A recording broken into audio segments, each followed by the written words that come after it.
Assalamualaikum warahmatullahi wabarakatuh. Terima kasih kepada teman-teman yang telah mengklik video ini dan saya harapkan teman-teman selalu dilimpahi kebaikan.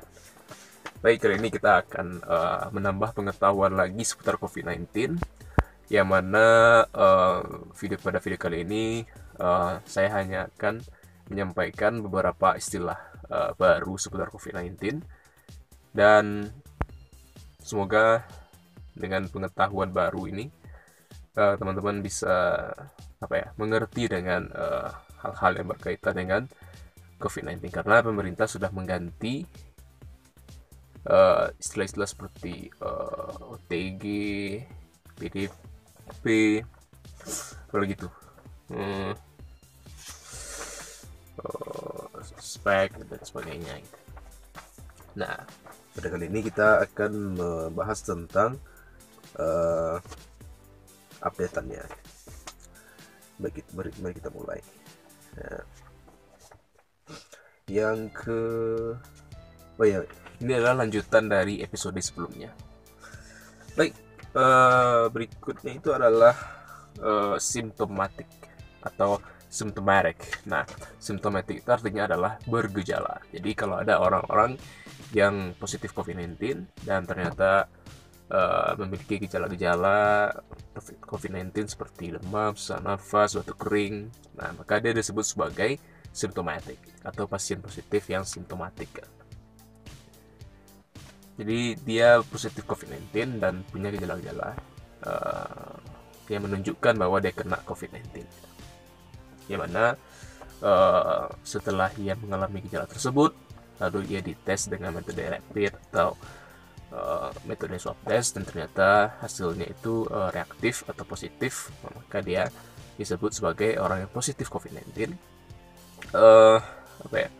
positif COVID-19 dan memiliki gejala. Baik, yang ke-67 adalah asymptomatic atau asimptomatik atau tidak bergejala. Ini kita samalah dengan kayak OTG. Nah, bagi teman-teman yang nggak tahu itu apa itu OTG, nah itu sudah saya jelaskan di episode berapa ya, nanti saya cantumkan linknya di deskripsi dan saya cantumkan gambarnya di atas layar. Yang ke-68 adalah pelaku perjalanan. Nah, pelaku perjalanan itu adalah seseorang yang melakukan perjalanan dari dalam negeri atau domestik. Jadi bagi teman-teman nih yang misalkan saya orang Bukit Tinggi, lalu saya berkunjung ke wilayah Jakarta, maka saya disebut sebagai pelaku perjalanan. Atau mungkin bahasa populer itu adalah kayak wisatawan lokal atau turis lokal. Jadi saya berkunjung dari satu tempat ke tempat lain, tetapi tetap dalam satu negara. Itu artinya adalah turis lokal. Yang mana dia tinggal di negara yang sama, tapi berkunjung ke daerah lain di negara yang sama, tetapi daerah lain gitu. Ya, kayak tadi lah gitu. Seperti saya orang Padang lalu berwisata ke Jakarta, maka saya disebut sebagai pelaku perjalanan. Yang ke-69 adalah discarded. Nah, discarded itu adalah sebutan untuk seseorang yang sudah dinyatakan pasti negatif COVID-19.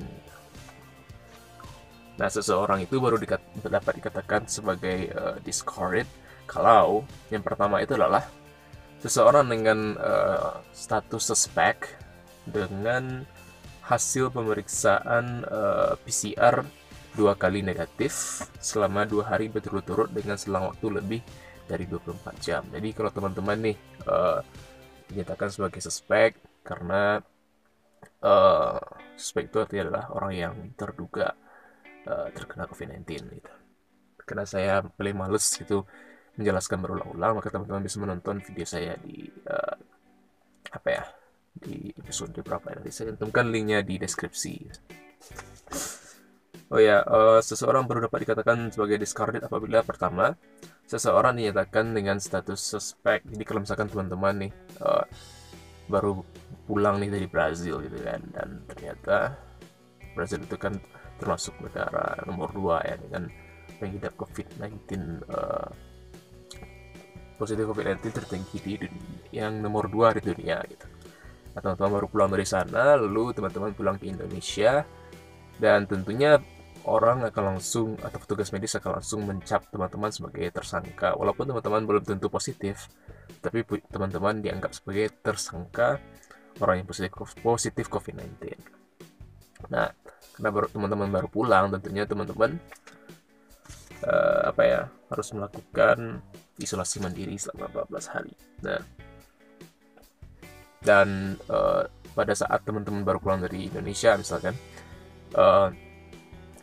teman-teman tentunya akan dites oleh petugas medis dengan melakukan rapid test. Nah, misalkan pada saat pertama kali teman-teman diperiksa itu dinyatakan negatif misalnya oleh tes PCR, tapi itu belum meyakinkan petugas medis gitu. Nah, nanti akan diperiksa lagi 2 hari kemudian apakah teman-teman masih negatif atau malah berubah menjadi positif gitu, setelah dilakukannya swab test dengan teknologi PCR. Tentang teknologi PCR, tentang swab test itu sudah saya jelaskan di episode berapa ya. Nanti saya cantumkan linknya di deskripsi. Aduh, guys. Ya, oke, itulah untuk orang yang pertama dinyatakan sebagai discarded, atau singkatnya gini lah, orang yang sudah dites 2 kali tapi hasilnya tetap negatif, maka disebut sebagai discarded, dan ya sudah dinyatakan pasti positif negatif COVID-19. Baik, yang kedua itu adalah seseorang baru dapat dikatakan sebagai discarded apabila seseorang dengan status kontak erat yang telah menyelesaikan masa karantina mandiri selama 14 hari. Nah, tentang kontak erat telah saya jelaskan di episode saya sebelumnya. Orang yang status dengan kontak erat ini telah melakukan masa karantina mandiri selama 14 hari. Jadi kalau misalkan teman-teman nih, keluarga teman-teman salah satunya punya ternyata positif COVID-19 dan teman-teman langsung turun tangan untuk merawat mereka gitu. Nah, dan ternyata selama teman-teman merawat mereka itu, teman-teman sebenarnya nggak sadar gitu apakah mereka positif COVID-19 atau enggak gitu. Dan tentunya karena nggak sadar, karena nggak tahu, ya tentunya teman-teman kewaspadaannya berkurang karena tidak menggunakan seperti tidak menggunakan APD misalkan. Nah, maka teman-teman diberi status sebagai kontak erat. Nah, setelah ternyata keluarga teman-teman tersebut dinyatakan positif COVID-19 oleh petugas medis. Nah, teman-teman diberi status sebagai kontak erat dan teman-teman harus diisolasi selama 14 hari. Isolasi mandiri gitu maksudnya. Tapi bisa juga teman-teman mungkin diisolasi diisolasi oleh petugas medis di tempat-tempat tertentu kalau misalkan teman-teman dinyatakan positif gitu. Tapi kalau dengan orang dengan status kontak erat ini, mereka biasanya tidak hanya melakukan isolasi secara mandiri. Nah, mereka telah melakukan isolasi secara mandiri selama 14 hari dan ternyata selama 14 hari tersebut tidak terjadi apa-apa, tidak ada gejala, ya intinya tidak jadi apa-apa gitu. Selama 14 hari tersebut teman-teman melakukan isolasi mandiri.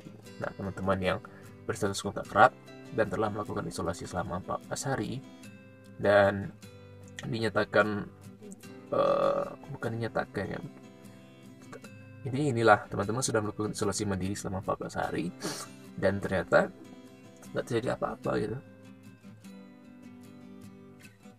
Jadi nggak terjadi apa-apa, maka teman-teman sudah dipastikan negatif COVID-19 ya, atau discarded. Intinya ginilah, orang-orang discarded itu setelah dia melakukan isolasi mandiri, dia harus menjalani swab test agar bisa dipastikan bahwa dia memang benar-benar negatif COVID-19. Intinya gitu ya sih.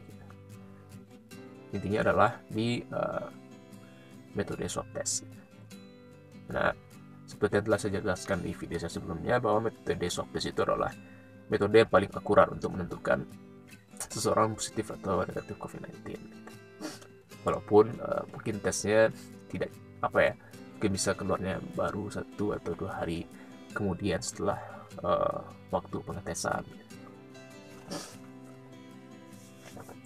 Baik, yang terakhir untuk video kali ini adalah selesai isolasi. Nah, selesai isolasi adalah istilah untuk seseorang yang sudah boleh beraktivitas seperti biasa setelah melakukan isolasi mandiri selama 14 hari dan tidak ada gejala-gejala yang menunjukkan bahwa seseorang tersebut terduga COVID-19 dan telah lolos hasil negatif dari hasil PCR. Jadi kalau misalkan teman-teman nih sudah dinyatakan sebagai suspek lalu melakukan isolasi mandiri selama 14 hari dan ternyata tidak ada gejala apapun, dites dengan metode swab test pun dinyatakan negatif, maka teman-teman dinyatakan sebagai orang yang telah selesai melakukan isolasi sekaligus sebagai discarded. Tetapi pesan saya adalah, walaupun teman-teman dinyatakan telah selesai isolasi, telah dinyatakan sebagai discarded, tetapi selama masa pandemi ini belum berakhir,